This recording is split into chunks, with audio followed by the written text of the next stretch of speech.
7:22 a.m. About to talk this Smackdown. It's early. I need to go to work. I'm not sitting through the setup process just to do this the way I want to do it and provide the context into the product the way I want to provide it. I got things I need to do, but I want to do this. So I'm going to do this in respect and love because I'm on a schedule. And I want to make sure that everything is taken care of at once. So pardon my lowered tone, but there are also people that are asleep here. So Smackdown for July 14th. Out the gate, I really feel like it was it had its moments. But when that show was turned up, man, there was a lot of different sequences where shit was really turned up.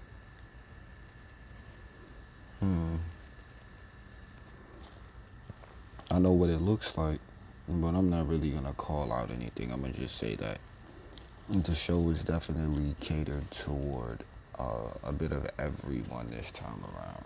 So I liked it. Now, what did we get? Charlotte Flair challenged Bianca Belair to the Women's Championship match. And this is under the impression that Bianca's going to beat Asuka, and they'll get it going like that. So Charlotte wins next in line. I feel like somebody needs to just jump in and do the same shit Charlotte is doing. And then once that happens, then we'll have someone else with the attention on them. But then this will give the shot in the arm to the women's division. And I'm also noticing this with the fatal four-way thing leading into next week. I feel like that should just be a baseline norm when it comes to what's going on. Like, whatever, let's get there. Pretty Deadly defeated Sheamus and Rich Holland. Pretty Deadly on the way up, man. These guys, I don't even remember seeing them lose yet. They clearly are favorites. Well, backstage right now, they got faith in them. And let's see how it continues to play out. They look normal in there. They look new, but then most importantly, and I was saying it to myself yesterday watching, but they look natural. It really excites me to think about what the main roster is going to be evolving into in like a year or so. So with that, Ridge and Sheamus, I think the tag division is on the up and up. The Brutes have been really leveling up, and it would be more happening, except we just don't really get to see the long-term character development. It only happens for like a week or two, and then it just goes away. So it was just a good match. It doesn't really have anything on it per se. So I can't really go and say, oh, it was something to go crazy about. Either way, I think that was good between all four of them. Oh man. So then Zelina Vega and I believe it was Bailey.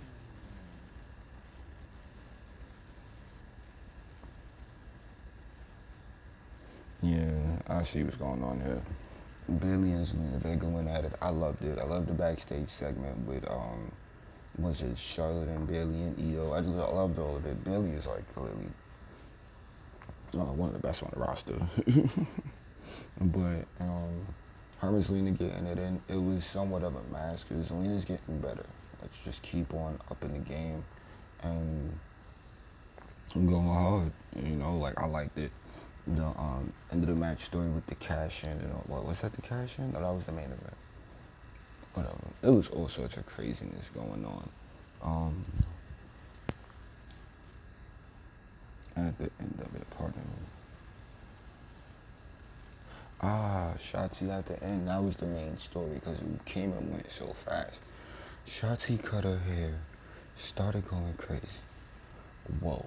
highlight of Smackdown next to Jey Uso, apparently. So, now,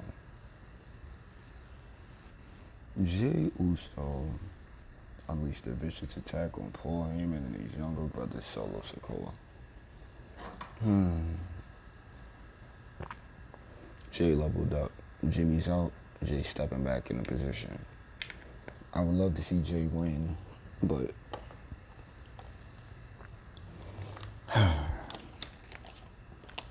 I don't think the iron is hot enough to strike right now on Jey going full champion. I would definitely take, how many people are going to be contenders for the World Heavyweight Championship, or whichever one we calling it now that Roman has? You know, like, how much? How many more people? You know what I mean? So this whole Bloodline storyline has clearly taken a turn for the, I don't know what's about to happen next. And this was a segment yesterday that, you know, it really spoke to things. The promos, there's so much stuff going on backstage, because the two big promos of the night was supposed to be Jey Uso and LA Knight. The crowd in North Carolina was hot. People were there for it. If there was more hot promos during the weeks, then these guys would be definitely more accustomed to saying it. But I think they should just practice being in character a little bit more often throughout the week, so then it doesn't come off on the microphone like, I wouldn't say haphazardly, but it seemed like they were getting slipped up over the words because of all the things that go into it. But it was still like, I gotta give all of it an 8, maybe a 9. But I love them. I love them both. So, yeah, Jimmy looking strong going into SummerSlam, cool. But I think they really need to bring that momentum up for him. And then he needs to be, I don't know, this bloodline thing. Like, Jimmy's shortly needing to branch out on his own, because now it's like the fans know. The fans know he's being positioned as a main event player. But it needs to remain that even after Roman retains the championship at SummerSlam. What else do we have here? Santos Escobar, like I said, he emerged in the Fatal 4-Way victorious. Next week they're doing the same thing. Then the week after that, the winners of both matches will go at it. I feel like we should have just had four Fatal 4-Ways, and then had the winners of each Fatal 4-Way take on each other in the Fatal 4-Way for the number one contendership, then had the championship match. But I really do think that this triple threat or Fatal 4-Way idea moving forward is a good idea, because it'll get people on TV and it'll create better stories. You never know what could happen, but it'll be like that wild card TV time that people, it could be a shot. That's how I see it, but that was the feeling I was getting. The match was good. The right man won. Theory on commentary. Good to see Theory. Good to hear from Theory. And he's still the same. Everyone's talking about Theory doesn't feel like he's been around or is not on TV like that. My response to that is Theory has not lost any luster, clearly. And if he did, seemingly, then he reminded everyone just how shiny it is. Because he came out yesterday on commentary and held it down. I thought it was solid. I'm liking it. And shouts to the rest of the characters in there. AJ had to step off before he had the victory because him and Karrion Kross. So there's another story, and this is what I mean with the way the stories are interweaving themselves. Just off that episode of SmackDown last night, the production value seemed a lot different. But that's what I got on that. And then in the main event, Bianca Belair defeated WWE Women's Champion Asuka by disqualification. That was when Charlotte came in going crazy, but that was because Bayley came in going crazy. Just the whole situation was a lot of wild hodgepodge. One thing I will definitely say,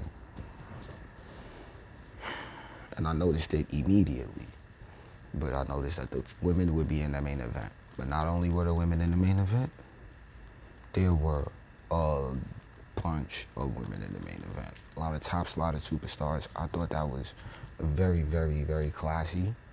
And I enjoyed the segment toward the end. I enjoyed the way they were all flipping through the cameras that time just to end the show on Asuka's craziness.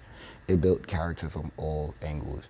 I'm not really crazy about the sex appeal eye candy attempts because they're already beautiful women, but they gotta do the fan service, so I get that. But really, I'm just talking about wanting to see them be able to fight in comfort instead of fighting in heels and tights and all that.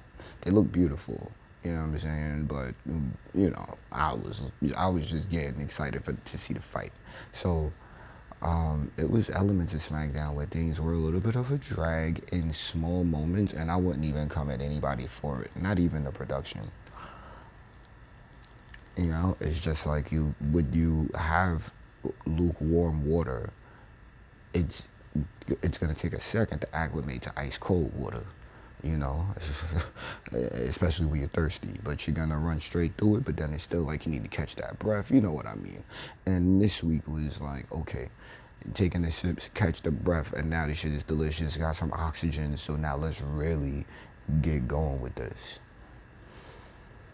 I enjoyed SmackDown. I thought it was a fun show to watch. I'm excited for SummerSlam, but beyond that, and more importantly, I'm excited for next week to see if we're gonna do this again like this. If we could do all the shows like this, then we'll have a lot more superstars getting highlighted. But what we could do is hope for the best.